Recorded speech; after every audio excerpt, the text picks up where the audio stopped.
Assalamualaikum warahmatullahi wabarakatuh. Salam sejahtera, salam damai semuanya. Selamat datang kembali di channel Ekyo Media. Di video kali ini, kita akan mereview dan juga mengomentari episode ke-0, episode ke-1, dan episode ke-2 dari serial Sentai Masin Sentai Kirameja. Tanpa lama-lama lagi, yuk langsung saja kita ke inti videonya.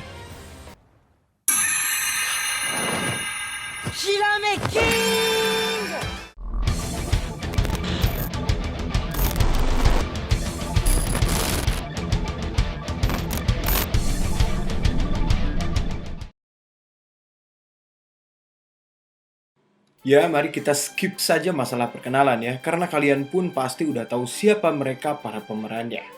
Nah, pada serial Kira Major episode ke-0 alias episode ke-0, pada scene pertama tergambarkan sebuah negeri yang indah dan juga berkilauan. Negeri tersebut dinamakan Kristalia. Semua penduduknya amatlah bahagia dan senang. Kehidupan di sana begitu menyenangkan. Namun kesenangan tersebut tidaklah berlangsung begitu lama. Para kesatria jahat Yodon, titisan Raja Yodonheim datang menyerang negeri Kristalia tersebut. Mereka datang melalui jalur rahasia. Tahu-tahu udah membabi buta wilayah pertahanan dari Kristalia. Ketika dalam posisi diserang, sang ayah dari Mabusina alias sang raja mencoba untuk tenang dan sepertinya ia sudah mempersiapkan sesuatu nih. Alias seperti berpikir bahwa suatu saat ini ketenangan itu akan menjadi rusak lah. Tiada tenang yang abadi. Sang raja berkata bahwa jika terjadi sesuatu terhadap ayah dan juga negeri ini, kau harus pergi ke bumi, karena di sana ada seorang teman yang baik. Sesudah Kristalia diserang, sang ayah alias sang raja ini yakin bahwa bumilah target selanjutnya. Menurut pendapat pertama dari Om Hige nih, mengapa si raja merekomendasikan Mabusina untuk pergi ke bumi? Kan dia sudah tahu bahwa bumi bakalan dibabi buta gitu, alias next bumi bakalan dihancurkan. Dan kemungkinan bisa bernasib sama seperti Kristalia. Ya, walau sang raja sudah mengukur bagaimana kekuatan elemen kristal dari sang teman yang berada di bumi, alias si teman itu membantu nantinya. Itu mungkin yang membuat dirinya tenang dan percaya bahwa Mabusina bakalan selamat di bumi mungkin ya. Kita lanjut lagi. Si raja ini memberikan jawaban yang sedikit membuat Om Hige bisa mendapatkan suatu kepahaman lah. Mabusina ini disuruh untuk mencari pasukan yang nantinya akan menjadi anggota Kirameja. Sang raja berkata bahwa Mabusina harus bertarung bersama dengan para Kirameja ini untuk melawan semua kejahatan. Ketika penjelasan dari sang raja belum beres diceritakan semua secara detail, keburu pasukan jahat Yodon datang ke ruangan Raja Kristalia. Sang Raja Kristalia alias Oradin yang sedikit menyerupai Thanos, dia kemudian dihadang oleh Mask of Darkness Karantula atau Yami no Kamen Sukai Kurancura, jenderal dari pasukan Yodonheim. Om Hige suka dengan desain dari monster Sukai Kurancura tersebut ya, di mana pada bagian mulut masih diperlihatkan seorang manusia. Bagian mulut yang bergerak normal mengingatkan kami akan monster yang sering muncul dalam dunia tokusatsu periode era Showa gitu. Ini keren sekali ya. Raja Oradin dengan gagah melawan semua musuh itu sendirian, melawan para kroco dengan pedang bervisualkan emas berkilauan. Jurus dari Raja Oradin digambarkan cukup kuat. Dia tidaklah dikategorikan sebagai makhluk yang lemah ya. Bahkan setelahnya dia bisa memukul mundur Sukai Kurancura dan hampir membunuhnya ya, sebelum akhirnya Garuza menyerang Raja Odin. Garuza ini sang pengkhianat dari negeri Kristalia. Sebetulnya dia adalah paman dari Mabusina dan bahkan adik, ya pastinya ya, adik dari Raja Odin. Namun atas nama pengkhianatannya ini, dia kemudian tanpa belas kasihan mengalahkan Raja Odin. Kita tidak tahu apa sebenarnya motif dari Garuza hingga berkhianat terhadap Kristalia dan Odin. Ini baru awal episode. Kita tidak tahu apa yang akan terjadi selanjutnya atas nama Raja Yodonheim. Garuza kemudian mengubah dirinya menjadi jenderal besar dari pihak kerajaan Yodon pastinya. Entah ini firasat dari Om Hige atau memang cuma kebetulan saja. Ketika Mabusina bersembunyi di balik kursi tahta Raja Odin, terlihat seperti gerak-gerik dari Garuza yang mengetahui keberadaan Mabusina, namun dia seperti menghiraukannya. Entah benar seperti itu atau tidak, kita tidak tahu pasti. Yang akan kami kritisi sedikit ialah saat Mabusina keluar dari persembunyiannya di balik kursi tadi ya. Memang terlihat ia merasa seperti sedih terhadap ayahnya saat insiden pertarungan berlangsung. Namun kita tidak melihat bagaimana ia berbicara seakan ia cemas terhadap kondisi ayahnya tersebut. Dia malah langsung kepada pokok pembicaraan mengenai cara mengalahkan pasukan Yodon. Menurut kami sih feel-nya terlalu kecepatan dan tidak terasa. Dan tidak lama setelah itu Mabusina menemukan kelima Kirame Stone dan pergi ke bumi.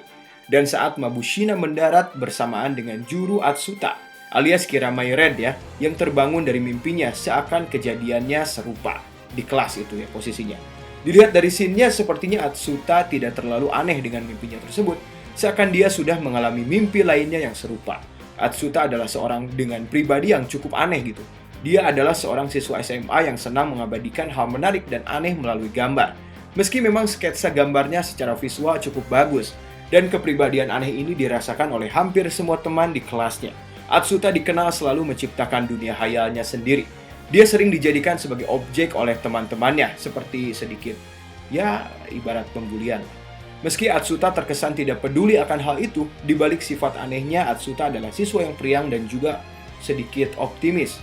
Kami memang sepertinya tidak bisa ya, sedikitnya berharap akan adanya Sentai merah ikonik, berciri khas seperti Ryutendo dalam serial Choujin Sentai Jetman, atau tipikal leader bertanggung jawab seperti Riki Hono dari Kousoku Sentai Turbo Ranger. Atau lah seperti seseorang seperti Kapten Marvelous alias Gokai Red, atau bahkan minimal seperti Kazakiri Yamato dalam serial Dobutsu Sentai Zyuohger.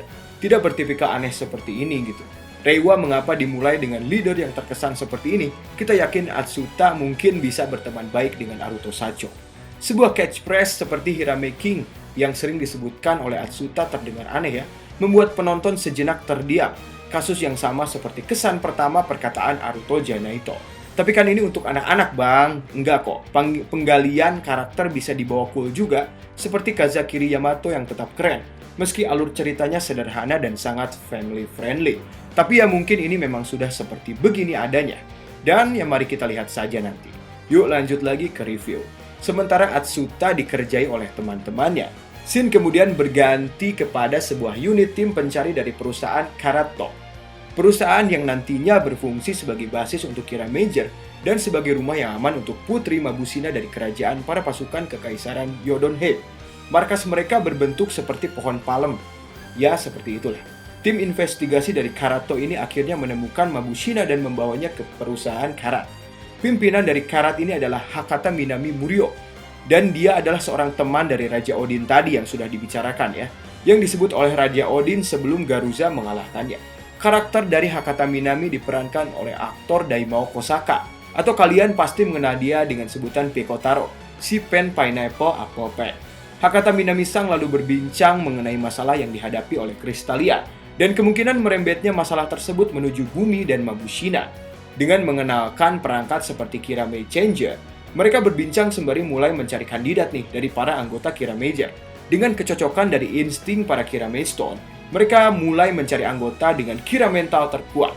Orang pertama yang ditemukan adalah Hayami Sena, Kirame Grid, seorang pasukan yang lincah dan cepat. Sena adalah seorang atlet pelari wanita tercepat di Jepang. Mabusina kemudian mendatangi Sena dan mulai berdiskusi dalam tujuannya tersebut. Kita kemudian pindah scene, di mana si guru Oshikiri alias Kirame Blue berada. Dia adalah seorang aktor laga terkenal di Jepang. Dan Mabusina pun kembali melakukan proses negosiasi bersama dia. Scene selanjutnya di mana Mabusina memilih dan bertemu dengan Tame Tomo Imizu atau Kirame Yellow, seorang gamers terkenal dari Jepang. Negosiasi kembali terjadi dan diakhiri dengan memberikan Kirame Changer kepada Tamemoto. Selanjutnya ada orang keempat. Ada si favorit dari Om Hige ya, yaitu Sayo Oharu alias Kirame Pink. Dia adalah seorang dokter wanita dengan kredibilitas yang tidak usah diragukan lagi gitu. Mabusina ini sedang menunggu Sayo-chan selesai dalam operasi pasiennya. Langsung mengendap-ngendap dan masuk setelah ke ruangan operasi dan ibaratnya masuk mengendap-endap setelah operasi selesai gitu. Proses negosiasi kemudian dimulai lagi. Komentar Om Hige mengenai perekrutan anggota Kira Major ini bagi kami sangatlah terburu-buru dan tidak terlihat mengalir secara alamiah. Tidak ada trial and error dulu gitu mengenai perekrutan ini. Langsung mulus aja seperti Sayo Oharu. Keempat calon anggota diperlihatkan langsung menyetujui tawaran dari Mabusina yang notabene bukan seorang manusia. Meski pada menit ke-10 lebih 14 detik, Sena Hayami terlihat kaget melihat wajah dari Mabusina dan permata hijau yang bisa berbicara, dan tetap saja ini aneh dan tidak alamiah gitu. Saat ia dengan mudahnya ingin bertarung demi bumi dari serangan pasukan Yodon, mereka malah ngangguk-ngangguk aja. Scene si guru Kirame Blue pun sama saja. Meski ia membawa kesan cool, namun sepertinya dia tidak terlalu aneh dengan wujud Mabusina. Dia setuju untuk bergabung bersama dengan alasan dibutuhkannya kekuatan dari si guru tersebut. Gak ada was-was gitu seperti apa lawannya atau pertanyaan yang mengarah pada detail misi. Dari Mabusina itu seperti apa sih? Dia nggak bertanya, nggak ada. Meskipun ini mungkin perihal durasi, bisa kok sebetulnya menampilkan beberapa detik saja pertanyaan dari setiap calon Sentai untuk sedikitnya meyakinkan bahwa scene berjalan dengan alamiah. Tametomo Shikirame Yellow dan Sayo Oharu Shikirame Pink pun sama saja gitu, main setuju-setuju aja dan tidak ada sedikit pun kecurigaan akan perekrutan ini gitu. Wajar dong kalau ada pertanyaan mendalam mengenai misinya. Ini bukan perkara yang main-main kan sebetulnya. Meski mungkin penonton anak-anak tidak akan mempertanyakan hal sedetail ini mengenai alur cerita, tapi kalau kalian ingat ya bahwa proses press release sang direktor yaitu Hirofumi Fukuzawa dan juga Hiroshi Futsuda berkata bahwa alur cerita akan dibuat seru dan menarik pada bulan-bulan kemarin gitu. Memvisualisasikan seakan Kira Major ini akan berkaca pada industri Sentai yang sangat menurun pada era akhir tahun kemarin alias era Heisei kemarin. Tapi ternyata begini-begini aja eksekusinya. Semoga semakin menarik ya ke depannya.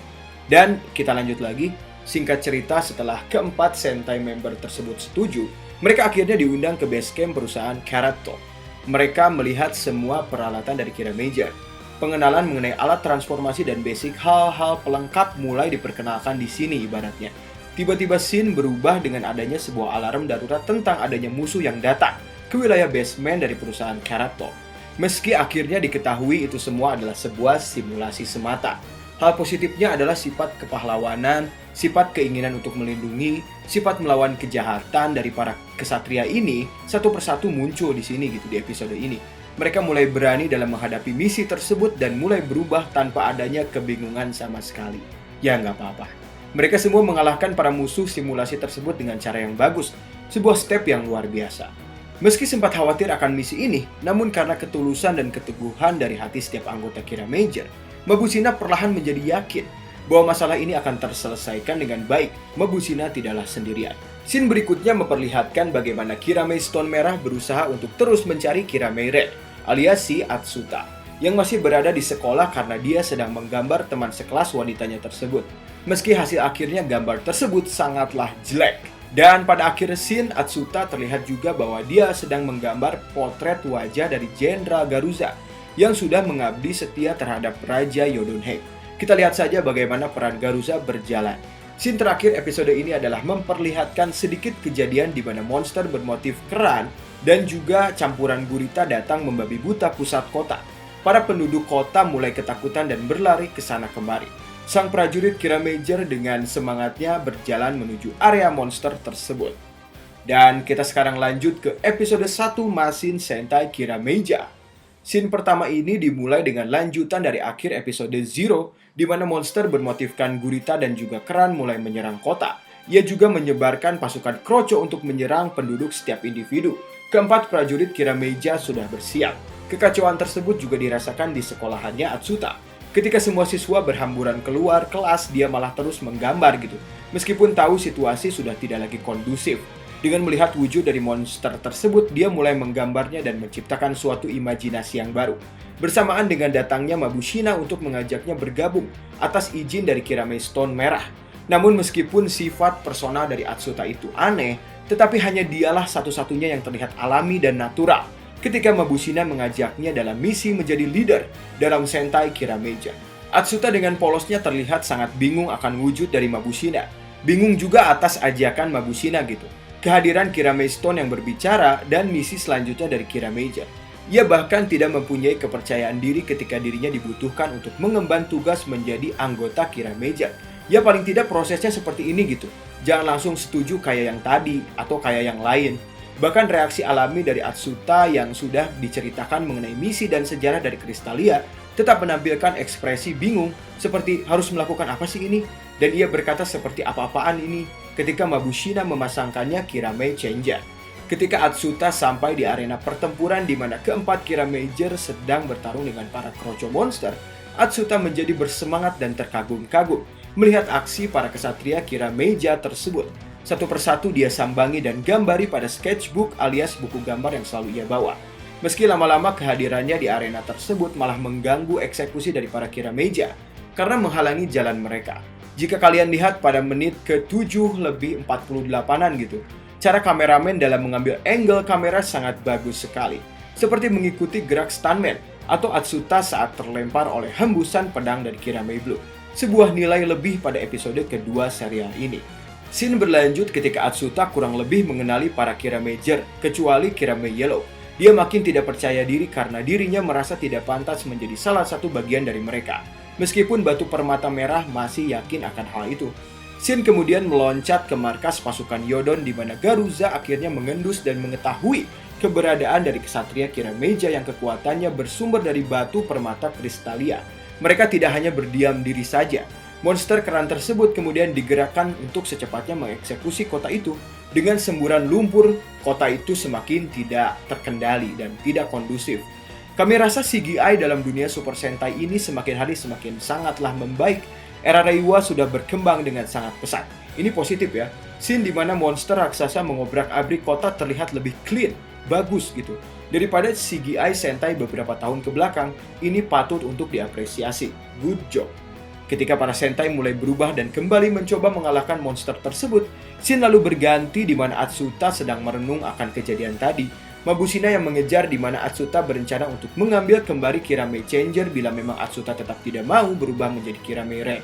Ketika hendak mengambil Changer, tanpa sengaja Mabushina menyentuh sketchbook atau buku gambar dari Atsuta dan ia melihat isi gambar tersebut. Ia memuji gambar Atsuta. Di dalamnya terdapat banyak imajinasi ajaib yang nantinya bisa diaplikasikan melalui jiwa Kirame Stone. Ini udah seperti pensil Shakalaka Boom Boom ya, yang serba hidup kalau digambar.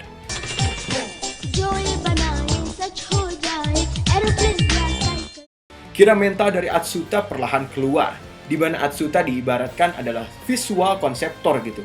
Ia dapat menyelesaikan sebuah masalah dengan sketsa tersebut. Tidak hanya sketsa. Dengan kolaborasi bersama para Kirame Stone, ia bisa mewujudkan sketsa tersebut, alias hidup. Mabushina berkata bahwa ayahnya, alias Raja Odin, memiliki kemampuan yang serupa dengan Atsuta, kemampuan seorang raja. Perlahan kepercayaan diri dari Atsuta meningkat drastis, alias meningkat tajam gitu, saat mengetahui hal tersebut. Shin kemudian memvisualisasikan keadaan di mana para Sentai Kirameja sedang kesulitan melawan monster. Mabushina yang menunggu keputusan dari Atsuta terlihat kebingungan dalam sikapnya. Tiba-tiba Kirame King. Atsuta lalu menggambar Masin Maka yang keluar dari Kirame Stone merah. Simsalabim Masin Maka pun tercipta. Selanjutnya ia kemudian menggambar Masin Fire dan juga tercipta.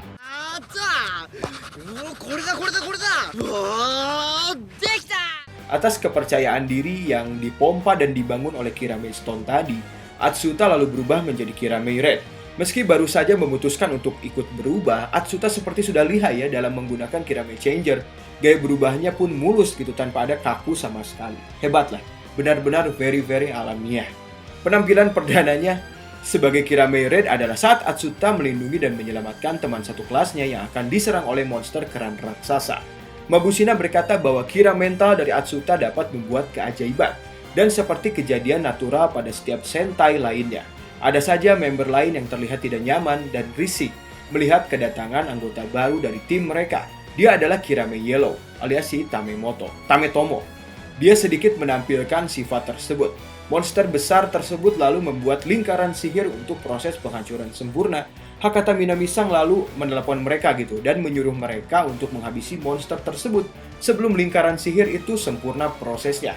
Ketika Sayo-san meminta kepada Atsuta untuk menggambarkan konsep bagi kendaraan mecha keempat Sentai lainnya, Atsuta lalu menggambarkan semuanya, dan keempat mesin tersebut lalu terbentuk dan tercipta dengan sempurna. Untuk Kirame Pink ada Dr. Heli, alias Masin Helico.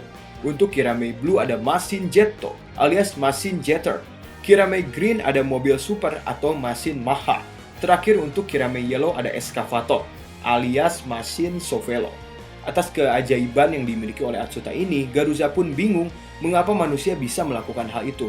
Mengapa ia bisa melakukan hal yang sama seperti Raja Oradin. Dengan lengkapnya kendaraan tempur mereka, satu persatu lalu mereka mulai mencoba kemampuan masing-masing kendaraan super tersebut. Hingga akhirnya jurus pamungkas Kirame Stone Bomber dilancarkan. Monster tersebut hancur berkeping-keping. Dan mantra lingkaran yang akan menghancurkan kota tersebut akhirnya lenyap. Kirameja akhirnya lengkap. Kirameja akhirnya menang. Dan lanjut lagi ke episode 2 dari Kirameja. Kita langsung disuguhkan dengan scene di mana Atsuta datang ke gedung Coconut Tower, di mana organisasi Karato berada. Dilema seorang leader pun dimulai di sini nih. Sena tiba-tiba pamit untuk urusan kejuaraannya bersamaan dengan alarm tanda bahaya berbunyi. Taman hiburan sektor F diserang oleh pasukan dari Yodon. Para Kirameja bergegas menuju area tersebut. Monster Rugby atau Rugby Jamen. Sekali lagi, kami sangat menyukai desain monster dari serial ini. Ini mengingatkan Om Hige pribadi akan monster Sentai zaman dulu, zaman era Showa. Seperti desain monster baseball mask dari serial Sentai Himitsu Sentai Go Ranger. Mirip lah, tema Showa yang kental dalam motifnya sangat-sangat keren. Aturan serang dalam monster ini sama saja seperti permainan rugby. Saling melempar bola dan saling menubruk antar pemain. Jika ia berhasil mencetak angka, rugby tersebut akan meledak dan menghancurkan area di sekitarnya. Cukup banyak penduduk yang terluka oleh permainan ini. Keempat Kiramager akhirnya datang untuk menyerang Rugby Jamen. Kirame Yellow mengingatkan kepada Atsuta bahwa tugas seorang pemimpin adalah memastikan anggotanya lengkap semua. Dia menyuruh Atsuta untuk menghubungi Sena yang sedang izin demi keperluan karir olahraganya. Meskipun sudah dihubungi, Sena akhirnya menjawab bahwa dia tidak bisa datang ke arena pertempuran. Meskipun juga ia sudah mencoba untuk mencarikan seorang pengganti sementara dalam kegiatan olahraganya, ia tetap tidak bisa datang. Sembari menunggu Sena, keempat Kiramager ini akhirnya berjuang sebisa mereka untuk mengalahkan si Rugby Jamen tersebut. Sudah bisa ditebak bahwa mereka akan kelelahan. Kekuatan dari Rugby Jamen ini adalah kecepatan. Dan Sena adalah satu-satunya anggota tercepat dari Kirameja. Kalau dia tidak hadir, pastilah kejadiannya akan seperti ini. Momen itu digunakan oleh Rugby Jamen untuk menyerang salah satu keluarga yang sedang menaiki wahana biang lala. Tidak tinggal diam, Atsuta lalu dengan Hirame King-nya menggambar sesuatu demi penyelamatan terhadap keluarga tersebut. Jika kita lihat-lihat, seperti sangat merepotkan. Menghentikan proses transformasi Sentai-nya hanya untuk menggambar, tidak praktis. Dia juga bisa menggambar aneka warna padahal seperti pensilnya tuh hanya satu gitu. Atsuta lalu menyuruh mesin jetter dan juga mesin heliko untuk melakukan proses gatai. Dan terciptalah robot Sky Mage. Ketika Rugby Jamen menendang bola tersebut ke arah biang lala, Sky Mage dapat menyelamatkan keluarga itu. Meski Rugby Jamen kabur setelahnya. Tametomo lalu menyalahkan Atsuta karena dirinya tidak bisa membawa Sena.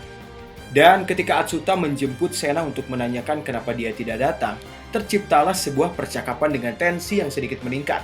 Ada emosi di dalamnya, di mana Atsuta mempertanyakan mengenai kemanakah sang atlet pengganti dan alur bicaranya yang seakan menyepelekan alasan dari Sena.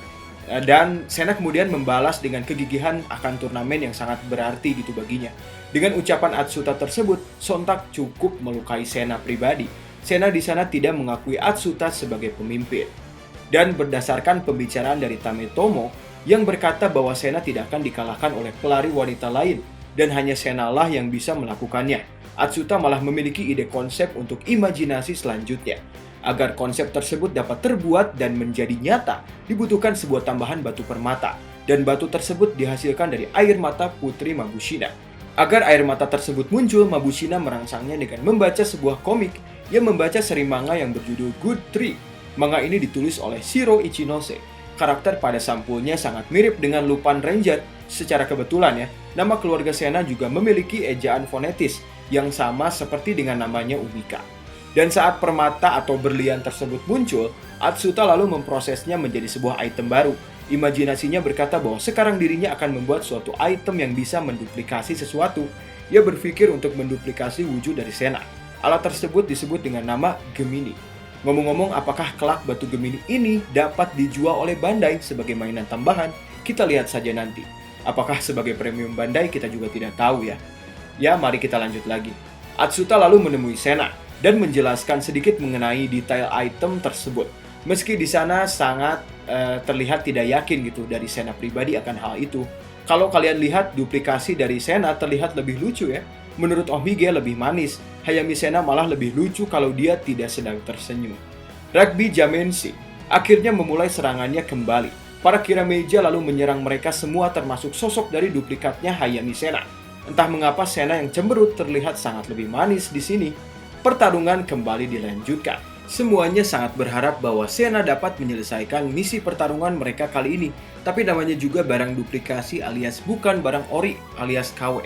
Pasti nampaknya juga kekurangannya ada banyak. Sena duplikasi tidak bisa mengejar Rugby Jamen.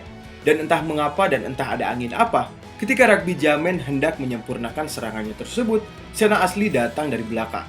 Ia berlari dengan kecepatan luar biasa untuk mengejar Rugby monster tersebut. Sebuah respon cemerlang dari Sena KW di mana ia melepaskan Kirame Changer-nya dan melemparkannya ke arah Sena yang asli. Sena akhirnya berubah dan langsung mengalahkan Rugby Jamen dengan serangan finishnya. Seakan merasa dibodohi, Tametomo berkata bahwa ini gila. Dengan kau mengirimkan Sena palsu ke dalam pertarungan ini, seperti bermain dengan nyawa, ungkap si Kirame Yellow tersebut kepada Atsuta. Atsuta lalu dengan tegas membalas bahwa Sena sedang berada dalam performa prima untuk melindungi pertarungannya sendiri, untuk melindungi kepentingannya sendiri.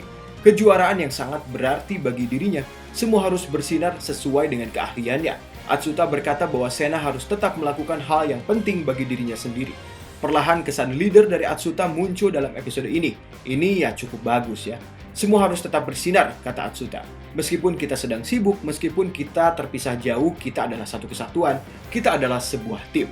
Dengan ucapan itu, Atsuta perlahan diterima sebagai pemimpin dan juga bagian penting dari Kirameja. Setelah itu scene lalu berganti, di mana Sayo Chang dan juga si guru pamit duluan karena ada urusan yang penting. Apalagi kalau bukan kerjaan mereka masing-masing ya. Sayo dengan karir kedokterannya, dan si guru dengan karir aktingnya. Bisa kalian bayangkan, sudah melawan monster langsung bekerja, capek ya. Kalau di dunia nyata ini sih nggak mungkin, pasti nggak mungkin. Apalagi pasiennya berjibun ya. Belum lagi mengenai wabah yang lagi rame, alias pandemik ya. Belum lagi si guru harus menyiapkan skrip dan juga gerakan buat proses syutingnya. Benar-benar tidak mungkin. Ya tapi kita nikmati saja karena Atsuta pun sudah bilang meski kita terpisah kita tetap satu. Dan memang benar saja ini bukan akhir episode ini ya. Bukan akhir yang ibaratnya tenang gitu. Jamenju Ranger Ligani alias monster raksasa serapan dari Rugby Jamen akhirnya bangkit. Terpaksa hanya Atsuta, Tametomo dan juga Sena yang melawan monster tersebut. Ini seperti membenarkan perkataan dari Atsuta tadi ya. Bahwa kita bisa bergerak meskipun terpisah. Dengan menaiki mesin mereka sendiri, Sena yang teringat akan konsep awal dari mecha robot yang digambar oleh Atsuta, maka terjadilah dan ada robot Gatai kedua dalam serial ini. Robot ini dinamakan Land Mage. Singkat kata, Land Mage sukses dalam misinya tersebut dan mengalahkan monster raksasa tersebut. Kemenangan untuk Kirameja. Untuk sisi positif, kita banyak menemukannya dalam tayangan Kirameja ini. Pertama, faktor CGI yang luar biasa. CGI yang benar-benar rapi, CGI yang lumayan keren, bagus, pokoknya peningkatan yang sangat bagus. Yang kedua ada peningkatan dalam bidang karakter. Pada episode kedua ini, para pemain menemukan karakternya masing-masing dengan sangat baik, peningkatan yang bagus. Dan apakah peluang Bandai menjual lebih banyak mainan dalam series ini adalah termasuk kategori positif ketiga, kita tidak tahu. Kalau segi negatif, kesan alamiah yang sangat berkurang dari Sentai ini banyak diperlihatkan gitu. Alur yang cukup biasa-biasa saja, belum berkaca seperti Sentai sebelumnya, yang terpaut jarak 5-10 tahun ke belakang. Alur cerita buat anak bisa juga kok dibuat alamiah dan seru. Yang kedua, dari sisi negatif, banyak hal yang tidak terfikirkan secara alami dalam proses.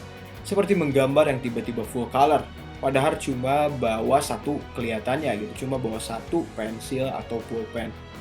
Atau mungkin itu apa yang seperti Copic gitu. Tapi bisa sih, sepertinya dia sakuin gitu. Cuma kami harap bisa gitu. Dia lebih detail lagi membawa Copic atau spidol tersebut. Yang terakhir dari kita, semoga Sentai ini gak ngebosenin gitu. Semoga alurnya menarik dan beragam. Soalnya jalan cerita Kirameja ini bisa dibawa kemana saja. Dan berpotensi seru dalam bidang cerita. Semoga menjadi lebih baik lagi ya. Terima kasih telah menonton. Mohon maaf apabila banyak salah kata. Mohon maaf pengejaan yang kurang jelas dan kesalahan dalam bahasa Inggris maupun bahasa Jepang. Terima kasih. Assalamualaikum, sampai jumpa di review berikutnya.